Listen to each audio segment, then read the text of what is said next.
네, 조배수 의원입니다.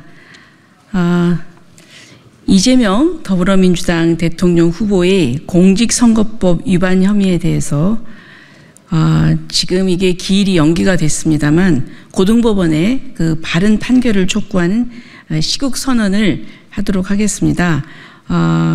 하실 분들을 제가 소개하도록 하겠습니다. 거센 파도를 이기는 모래알 연합, 약칭 거모연 연합에서 오셨습니다. 우리 거모연의 대표이신 원천교회 담임 목사이신 박원순 목사님 인사하시고요. 예, 그 다음에 예배하는 교회 담임 목사이신 서로진 목사님, 네, 그리고 민영선교회 대표 목사이신 최영선 목사님, 네, 그리고 또 이명자 선생님, 네, 그리고 또 원광보건대학교 학생인 김지성 학생 소개합니다. 자, 그러면 지금부터 성명서 낭독을 우리 박원순 목사님 주제로 하도록 하겠습니다. 방금 소개받은 기독교 대한감리회 소속 원천교회를 담임하고 있으며 거센 파도를 이기는 모래알 연합의 대표로서 섬기고 있는 박원순 목사입니다. 제가 잠시 발언을 하고 그리고 우리 설호진 목사님과 김지성 학생께서 성명서를 낭독해 주는 것으로 이렇게 오늘 순서를 갖도록 하겠습니다. 먼저 우리 대한민국 5,200만 힘들고 어려운 시대를 살아가고 있는 국민 여러분 모두에게 이 세상을 창조하신 하나님께로부터 은혜와 사랑과 평강이 넘쳐나시기를 축복합니다. 국민 여러분, 여러분들은 한 번쯤 바닷가에 가보신 경험이 있으실 것입니다. 그 바닷가에 가면 때로 거센 파도가 일 때가 있지요. 그 거센 파도를 이기는 것이 무엇인지 아십니까? 첫째는 모래알입니다. 하나님은 모래를 두어 바다의 한계를 삼으셨으며 그것으로 영원한 한계를 삼으셔서 파도가 거세게 일고 있지만 그것을 이기지 못하며 파도가 거세게 뛰놀지만 그것을 넘지 못하게 하셨다라고 성경 에레미야서에 기록되어 있습니다. 모래알은 매우 하찮아 보이는, 존재감도 없어 보이는 그러한 피조물입니다. 그런데 그 모래알들이 거센 파도를 이김으로 무태에 살고 있는 우리의 가족을 지키고 대한민국을 지키며 인류의 역사가 존속되어 왔던 것입니다. 또 하나, 바닷가에 가면 우리가 눈에 띄는 것이 방파제입니다. 거센 파도를 이기는 또 하나는 방파제가 있다는 사실입니다. 파도는 엄청나게 강한 에너지로 암석을 부수는 힘을 가지고 있다고 하지요. 사람들이 흔히 생각하는 파도는, 저와 여러분들이 바닷가에 가서 경험한 그러한 파도는 해수욕장이나 또 그런 그 넘실대는 파도들이 작은 것 같지만 그 파도는 자연적으로 형성된 방파제에 의해 엄청나게 약해진 파도가 최종적으로 해변에 도달한다고 합니다. 뿐만 아니라 바다 한가운데 세우는 인공 건축물이 있습니다. 인공 건축물인 방파제가 없다면 이 톤 단위의 엄청난 유체인 바닷물이 쉬지 않고 부딪히기 때문에 계속해서 엄청난 충격을 받는다고 합니다. 파도의 힘을 상쇄시키는 방파제가 있기 때문에 모래알이 막아낼 수 있다는 것이지요. 제가 지금 무엇을 말씀드리려고 잠시 바닷가로 여러분들을 안내하였는가 하면, 우리 지금 대한민국은 이 세상이라고 하는 거대한 바다와 같은 이 대한민국의 현실 속에 엄청난 파도가 일고 있습니다. 거짓과 기만과 술수와 위선과 가식과 이 엄청난 파도가 대한민국을 삼키려고 넘실대고 있는 것입니다. 특별히 정말 마음에, 우리 국민들이 다 마음에 울화를 갖고 있는 것 중에 하나가 무엇인가 하면, 사법부가 공정한 판결을 하지 않고, 공정과 평등한 판결을 하지 않고 상황에 따라서 또 정치적인 판단을 함으로 말미암아 얼마나 많은 절망을 느꼈는지요. 사실 제가 오늘 이곳에 올 수밖에 없었던 것은 가슴 한가득 울화가 차 있습니다. 슬픔이 차 있습니다. 거센 파도를 막아주어야 할 사법부가, 방파제 역할을 해야 할 사법부가 그 파도와 함께 춤을 추고 널뛰기를 하는 그러한 일들로 인하여 힘없는 우리 국민들, 대다수의 국민들은 한 알 한 알 모래알들은 바라보고만 있어야 하는 이러한 현실 속에 지금 우리가 살고 있습니다.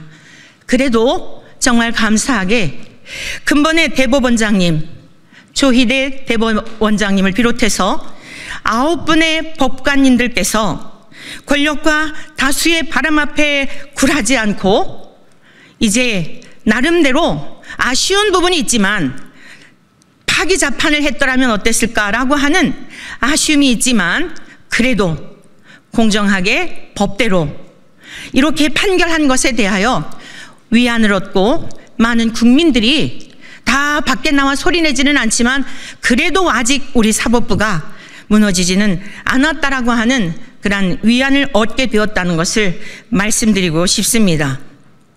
많은 국민들이 하나의 모래알들이 되어서 이 거세게 불고 있는 이 다수당의 폭거로 인하여서 얼마나 많은 국민들이 밤잠을 이루지 못하고 어제도 제가 상담 전화 한 통을 받았습니다. 90이 가까우신 어르신께서 머리가 아파 잠을 잘 수도 없고 병원에 가도 이유도 없이 너무너무 고통 중에 있는데 오죽하면 저에게 저 멀리 부산에 계신 분이 전화를 하셨겠습니까?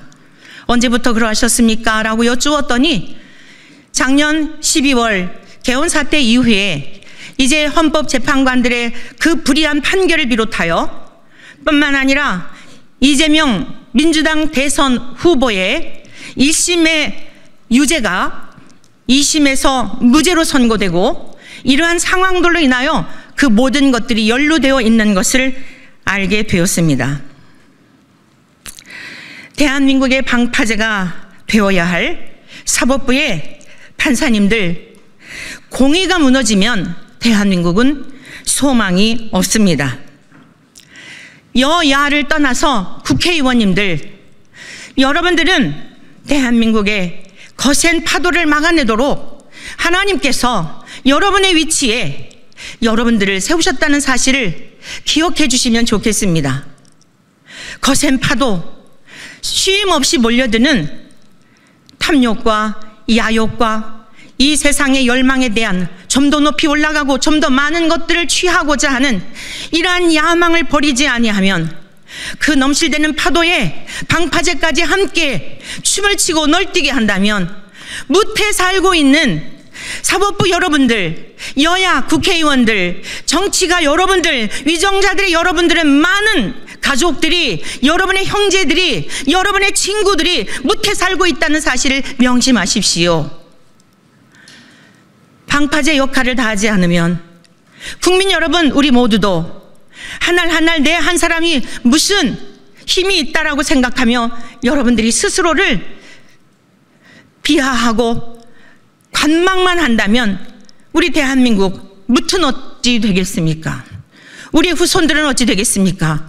자유민주주의 대한민국이 지금까지 우리 선조들의 헌신과 순국 열사들의 자신을 깨뜨려 부서뜨린 이러한 헌신으로 말미암아 우리가 이토록 자유를 누리고 살고 있는 이 평화로움을 우리 후손들에게 정녕 물려줄 수 있다고 생각이 되십니까? 방파제는 그 특성상 소모성이 있다고 합니다. 저는 이것에 대한 것을 살펴보면서 국회의원의 임기도 있고 판관들의 임기도 있고 대통령의 임기도 있고, 아니 우리 인생에 모든 임기가 있다는 것을 기억해야 된다는 것 꼭 기억해 주시면 좋겠습니다. 영원하지 않습니다. 잠깐뿐인 우리네 인생길에 여러분 이후에 우리를 창조하신 하나님께서 바다의 경계선, 파도가 거세게 이나 그것을 이기지 못하도록 모래알을 두시어 지키게 하신 하나님의 엄중한 심판이 있다는 것을 기억하셔서 이재명 대선 후보를 비롯하여 여야 모든 대선 후보에게 진심으로 부탁을 드립니다. 국회의원들과 국무위원들과 사법부의 판관들과 각계각층 지도층에 있는 여러분들에게, 아니 우리 대한민국의 아버지들에게, 어머니들에게 때로는 방파제 역할을, 때로는 모래알의 역할을 잘 감당해야 우리의 귀한 후손들이, 우리 선조들이 물려주었던 이 복된 삶을 누릴 수 있지 않겠습니까? 거센 파도를 이기는 방파제가 되어주십시오. 국민 여러분들도 나 하나 별 볼 일 없다고 생각하지 말고 눈을 크게 부릅뜨고 정말 내가 어떠한 판단을 해야 할지, 어떠한 삶을 살아내야 할지, 우리 후손들에게 무엇을 물려주어야 할지 하나님께서 우리 모두에게 깨닫는 은혜와 분별할 수 있는 지혜를 주셔서 위기에 처한 대한민국이, 침몰 직전에 있는 대한민국이 소성케 되는 역사가 있기를 진심으로 우리 하나님 아버지의, 그리고 우리 주 예수 그리스도의 이름을 빌어 축복합니다. 고맙습니다. 대한민국의 미래와 국민은 안중에도 없는 더불어민주당의 폭거를 규탄한다. 더불어민주당은 윤석열 정부가 들어설 때부터 탄핵을 주장하다 결국에는 헌재 합작으로 그 뜻을 이루었다.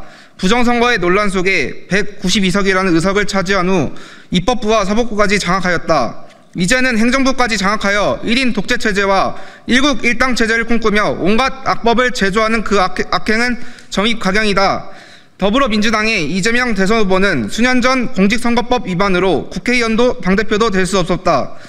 그러나 자의적으로 재판기한인 633 원칙을 위반하고 26개월 동안 회피하더니 결국에는 대선 후보까지 되었다. 이에 대법원은 범과에 대해 헌법에 따라 파기 재판을 선고함이 마땅하나 어떤 의도인지 고등법원에 파기환송을 하였다. 이에 민주당은 대법원장 및 대법관들을 향해 정치적인 판결이라는 아수 인수격 해석하에 차마 눈뜨고 볼 수 없는 온갖 겁박으로 고등법원의 판결에까지 영향을 미치고 있다. 결국에는 파기환송심에 대한 고등법원의 5월 15일 1차 선고 공판을 6월 18일로 미루게 하였다. 아연시색할 수밖에 없는 것은 선고 공판을 미루게 한 당일 5월 7일 국회 행정안전위원회가 전체 회의에서 허위사실 공표죄의 구성 요건 중 행위를 삭제하는 내용의 공직선거법 개정안을 더불어민주당 단독으로 통과시켰다. 개정안이 본회의를 통과해 공포되면 해당 내용이 사라지면서 이 후보는 법조항 폐지로 처벌할 수 없게 된다. 오늘의 이 사태는 민주당의 대선 후보가 1심에서 유죄 선고를 받았으나 2심을 맡은 고등법원에서 정치적인 판결로 무죄를 선고한 까닭이다.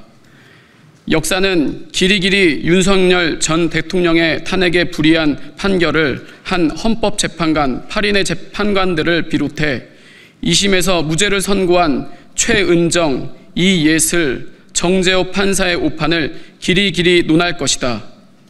따라서 우리는 자유민주주의의 대한민국의 존립이 소수의 탐욕과 불의와 불법, 거짓과 기만과 술수의 바람에 휩쓸려 침몰 직전에 있는 때에 다음과 같이 촉구한다. 하나, 더불어민주당은 편법과 불법으로 집권 여당이 되려고 온갖 악법을 제정하며 법대로 판결한 대법관의 조희대 원장과 대법관들을 겁박하는 악행을 멈추어라. 하나, 이재명 대선 후보는 정정당당하게 재판을 받으라. 떳떳하면 왜 재판을 기피하는가? 하나, 고등법원을 비롯해 사법부는 명예를 귀히 여기고 비루한 권력의 하수인이 되지 말라. 좌로나 우로나 치우치지 말고 헌법대로 판결하여 정의와 공의가 하수같이 흐르게 하라. 하나, 국민들은 학연, 지연, 인연에 따라 맹목적으로 투표하지 말고 대선 후보들의 사상과 삶의 열매와 행적을 보고 투표하라. 하나, 선관위는 부전선거에 대한 의혹을 제거하여 우리의 후손들이 자자손손 대대로 자유민주주의의 대한민국을 자랑스럽게 여기며 살도록 정직으로 지켜낼 것을 촉구한다. 2025년 5월 8일 거센 파도를 이기는 모래알 연합